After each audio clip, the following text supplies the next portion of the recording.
Hey, I'm Scott Steinberg, professional speaker, business author, and today we were speaking a little bit about the importance of becoming essential. So what you have to keep in mind today, the way the economy is set up, it actually punishes the ordinary and the mundane because it's very replaceable. So what you need to do is you need to be remarkable instead. If you're offering singular value, singular benefit, and you realize that equity accrues to brands, that if you're able to communicate value, benefit, you're able to do something that somebody else can't, or you've created contacts, networks, connections that other people can't easily replicate, then you're much harder to replace. So to that extent, it pays to always be learning. You constantly have to be investing in continued education, researching new tools, new technologies, experimenting, prototyping, trying new approaches, putting yourself out there, knowing that failure is how we learn. So it's very important to try new things, put yourself in uncomfortable situations, step outside of your comfort zone, and really look at the world from new angles. So you don't have to be psychic, right, to see the future coming. Really, you just have to be flexible enough to deal with it when it arrives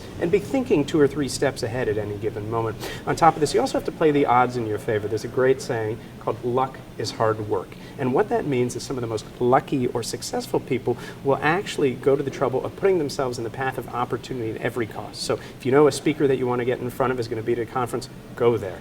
Put yourself in front of them. Constantly be sending emails, knocking on doors, sowing many seeds, because eventually, when it's harvest time, you'll be able to reap some of them. Now, not all closed doors are going to open, but at the end of the day, if you constantly work hard to play chance in your favor and make yourself more visible and be out there and put yourself in front of opportunity, then chances are you're going to get noticed. Otherwise, it's going to be like trying to find a needle in a haystack.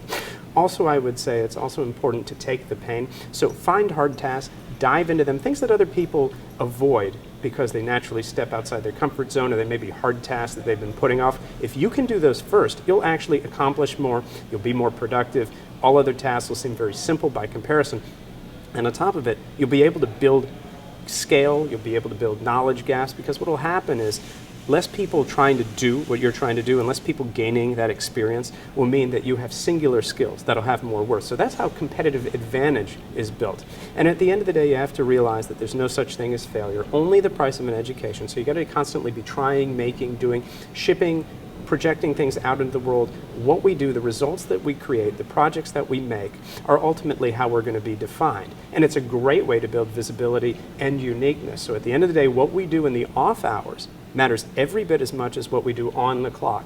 If everybody has the same skill set, if everybody has the same training, you have to think to yourself, what's to separate me from the pack, let alone at a glance, when attention is so hard to come by. So at the end of the day, if you want to become essential, you need to work actively to put yourself in that position. But the good news is, it's a choice that everybody can make.